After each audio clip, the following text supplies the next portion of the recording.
in the recent past seem to have been abused.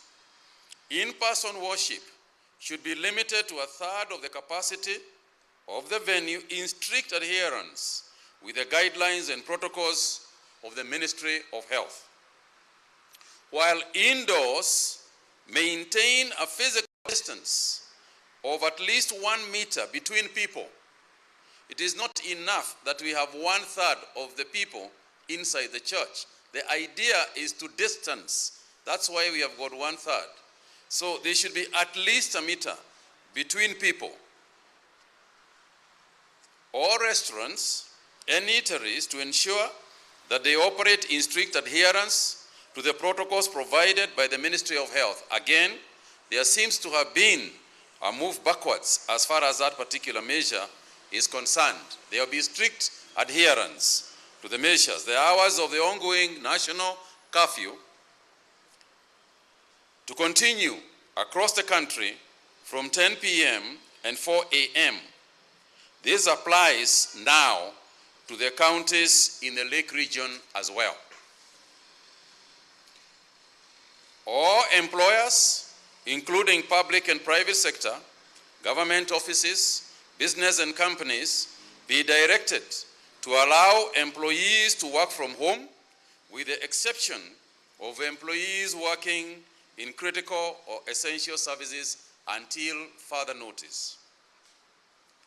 All healthcare workers are directed to use the recently revised Ministry of Health national guidelines for case management of suspected or confirmed cases of COVID-19.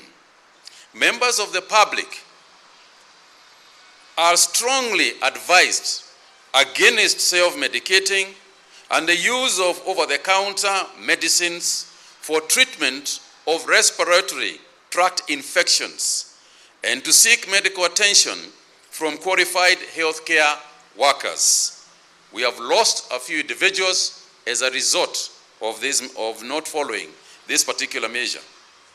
We continue to implore all Kenyans, including those who have received the COVID-19 vaccines, not to let their guard down and urge them to avoid unnecessary movements and gatherings, employ physical distancing, observe strict hand hygiene, and the proper passionate use of face masks both indoors and outdoors.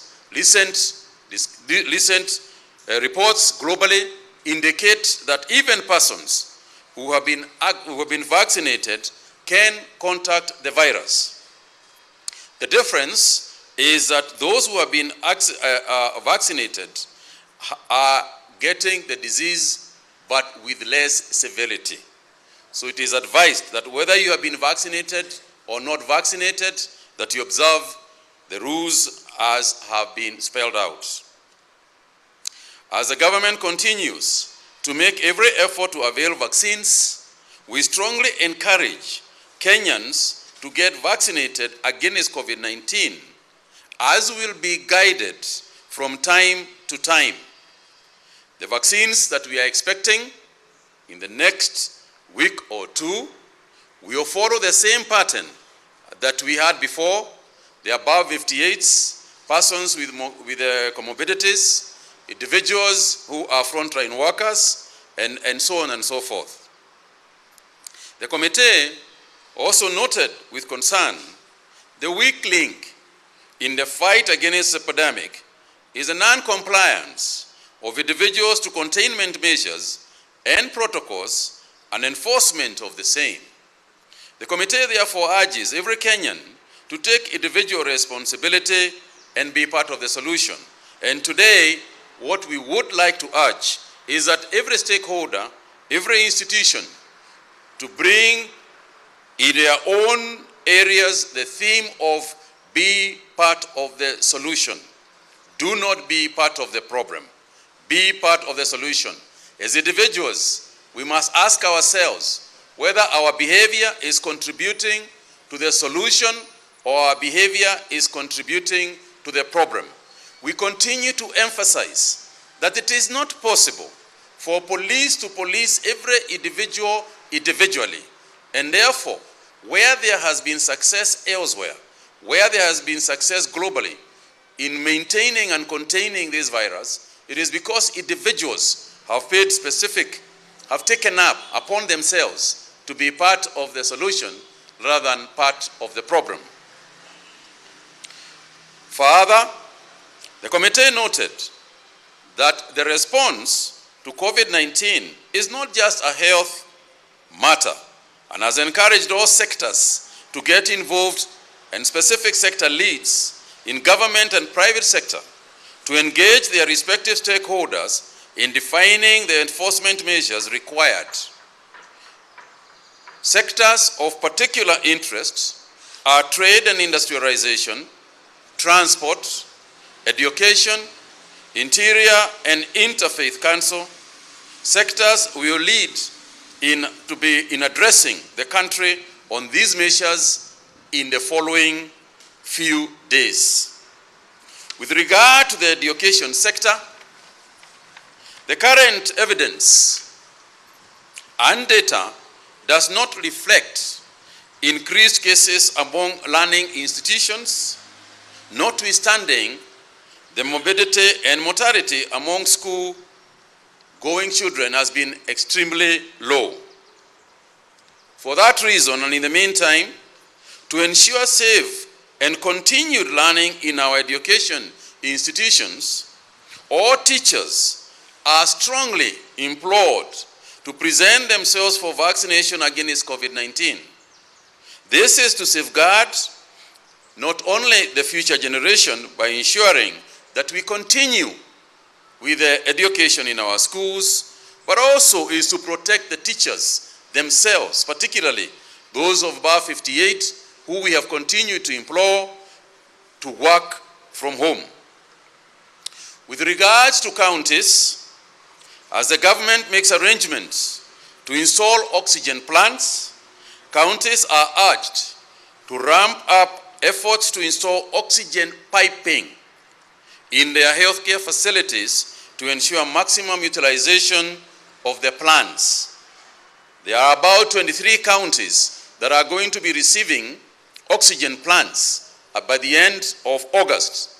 And for them to be effective, for the plants to be effective, there has to be piping in the hospitals where these oxygen plants are being installed. And therefore, as far as those counties are concerned, and indeed in all counties, what we are asking is that we pipe the oxygen instead of relying on oxygen cylinders.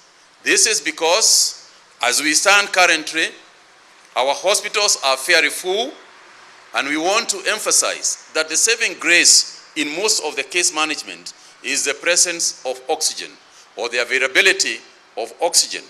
Experience in other countries also showed that those countries that had sufficient oxygen managed to save more people than those without.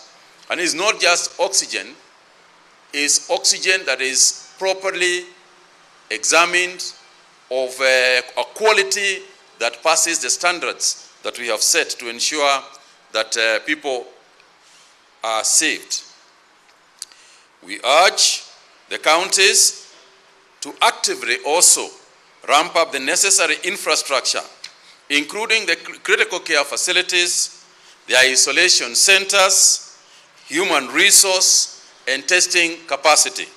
And in terms of the testing capacity, the national government will also be placing PCR test capacities across the counties and increase over and above the over 20 testing facilities to make sure that almost every county has got a testing facility.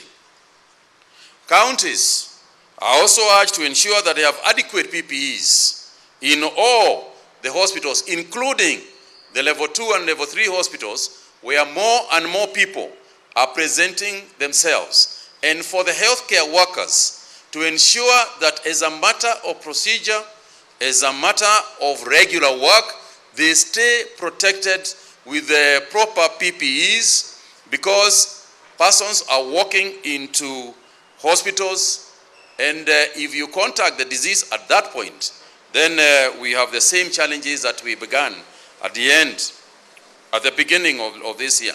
And in this regard, the Ministry of Health has also directed that KEMSA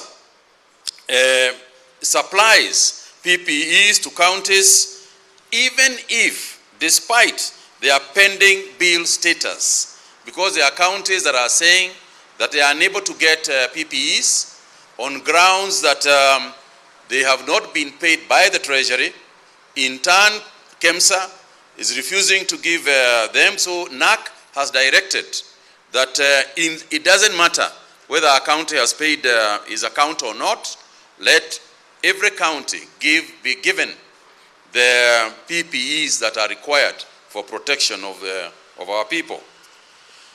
And finally, is to ensure that we enforce the 72-hour period of disposal of our deceased persons, and to ensure that licensed funeral homes adhere to these guidelines. One of the reasons why this is so critical is because of, as people, if we have people staying in hospitals for too long before disposal, what is happening is that then people start funeral meetings, and in those funeral meetings, we are experiencing increased transmissions. So we would urge that within 72 hours, we try and rest our loved ones. And we are grateful, particularly to the Muslim community, because of the examples they have shown in terms of disposal in accordance with their religion.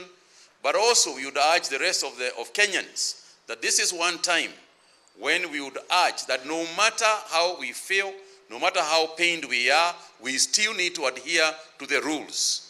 And the funeral homes, including government, mortuaries, and institutions, have been asked to ensure that this is what has happened, and this is what should be done.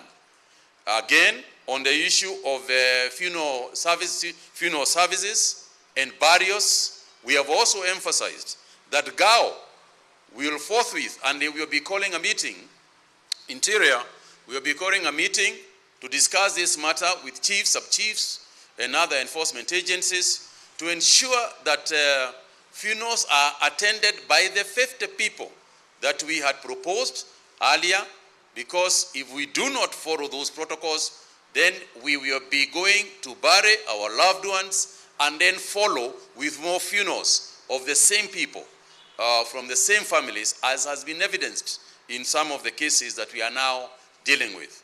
So, ladies and gentlemen, the main issue today was to deal with the situation as we see it, to emphasize some of the measures that are already there, but also to warn that we cannot hesitate to take even further measures if we see that the adherence to the measures that we are taking are low.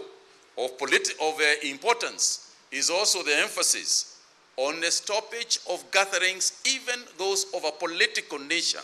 And I want to emphasize here again that we want to be part of the solution. And we are asking those in politics, those practicing political meetings, to be part of the solution instead of creating epicenters of spreading of the disease. So I want to pause there for a minute and ask the IG to weigh in on this issue as I come back with some of the other figures that exist that we have today.